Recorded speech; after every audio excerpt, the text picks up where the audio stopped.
if we don't include the last 2 days, because that was a disaster.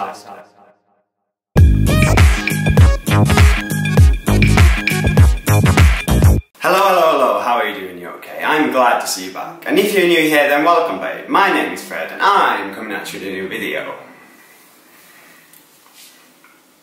Dear Norwegian Airlines, on the 10th of November this year, you flew me from London Gatwick to JFK Airport in New York. My flight there was very enjoyable. I have no complaints about that. But me and my friend were meant to be coming back on the 15th of November around 7 o'clock in the evening. But around 4 p.m. it started snowing heavily in New York City. And because of that we thought our flight might be delayed and the traffic might be bad. So we got a taxi early from Manhattan to JFK Airport to make sure we wouldn't miss our flight. And we were right, the traffic was horrendous. It took us 4 hours to get from Manhattan to the airport. But we managed to make it there in time. We still had 2.5 hours to spare before our flight. So we went through the security and there was no information about our flight on the screens. So we thought that maybe we were right, that maybe it is delayed.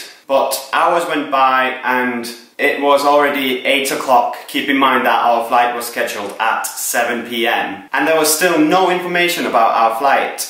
And when we asked the staff members at the airport, no one knew anything. I would have thought that an airport in New York would be a bit more prepared for snowstorms because it's not an uncommon thing to happen during winter in New York. So we waited there for hours and hours and finally around 10:30 in the evening they told us that our plane had just arrived and the cabin crew was quickly trying to get the plane ready. So around 11:30 we started boarding. But still the plane wasn't ready yet because it had to go through the de-icing procedures. So we waited there in the plane, sitting in our seats. And it was around 1:45 when the captain said that it was our turn to go through the de-icing process. So that took us about 10 minutes and 1:55 in the morning we were ready on the runway, ready to take off.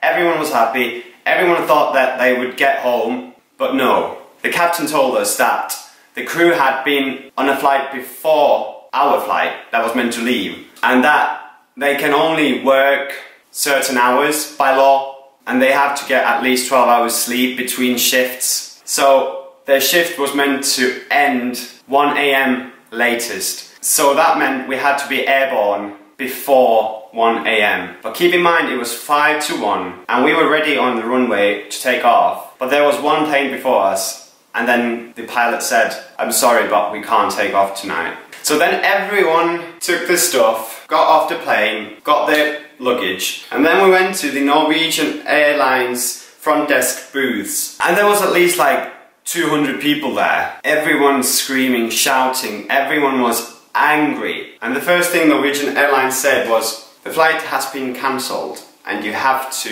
book your own flight back to London." And imagine the fury and anger from people that had made plans to get back home or to go on a trip to London, whatever. But it was all ruined now and we had to book our own flights back. We didn't have a place to sleep either. So we thought they would put us in a hotel, but no. The only thing they did was they brought us camp beds. Hundreds and hundreds of camp beds. And we had to put them up inside the airport by the check-in tables.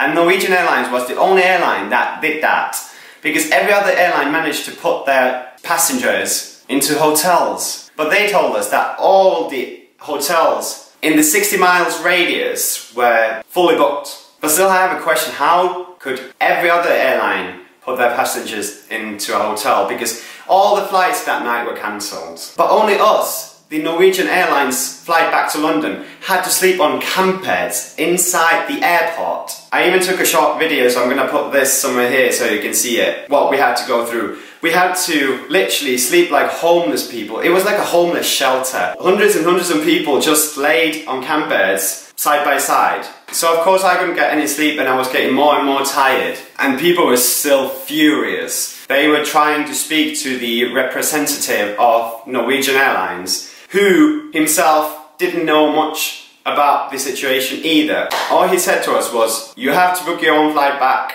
and they can't do anything. And around 3 or 4 a.m. I still hadn't had any sleep. I was tired, everyone else was tired. I started having an anxiety attack. I couldn't breathe, so I went to the toilet, I started crying because I didn't want anyone to see that. And I'm getting goosebumps right now talking about this because I haven't had an anxiety attack in a while, but that just, I didn't know how and if we were going to get home. We were just stranded in New York and there was a lot of people panicking. For example, there was a guy that was meant to be flying to London because it was his best friend's wedding the next day and he was meant to be the best man, but he probably didn't make it because there was no flights back to London for the next 3 days at least. And there was a man who was from New York, but he had planned for a whole year to go to London to see a hockey game, and that was ruined as well. Also, there was a woman who was from London, but she had gone to visit New York just because her daughter had lived there, but her daughter had sadly passed away and she had her daughter's ashes in her suitcase. I can't imagine what did she feel carrying her daughter around the airport whilst not knowing when she's getting back home. And what made me the most furious was when I saw an elderly woman who was in a wheelchair. When she got up from her camp bed to go to the toilet, they started taking away everyone's camp beds. Everyone who stood up to go to the toilet or go for a cigarette or do whatever, just even for 5 minutes, they took their beds away. So it wasn't even a whole night that we could use the camp beds. It was about 3-4 hours. So when the woman got back, she was just sat in her wheelchair and Norwegian Airlines front desk staff told her to move aside because she apparently was in their way. I just don't know how these people didn't have sympathy for us, or like, they were like robots. They were just following the orders and didn't care how we felt.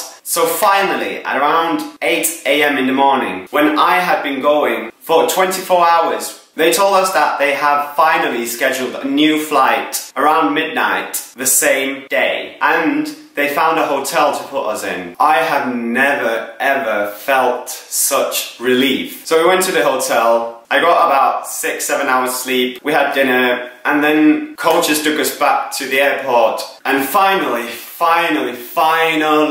around midnight, we boarded our plane, and when it took off, you could see relief on everyone's faces. So normally I make happy jolly videos, but I just wanted to address this little thing. And I know it's been over a month now because the situation took place on the 15th of November. But I've been extremely busy and I just didn't know how to address all this. But I just want to tell you that never ever again I will be using Norwegian Airlines because the way they treated us was just not okay. I almost went 2 days straight with no sleep. I started feeling dizzy. I was nauseous. I had a headache.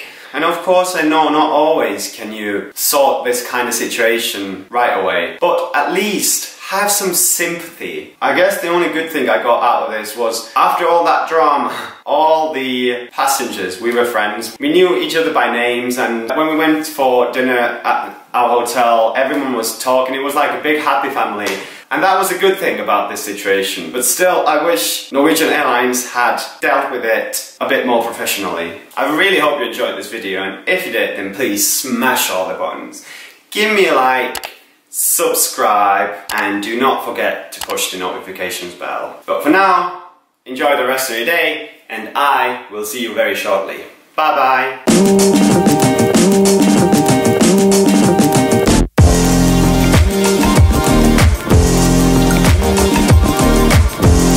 Hello, how are you doing? You okay?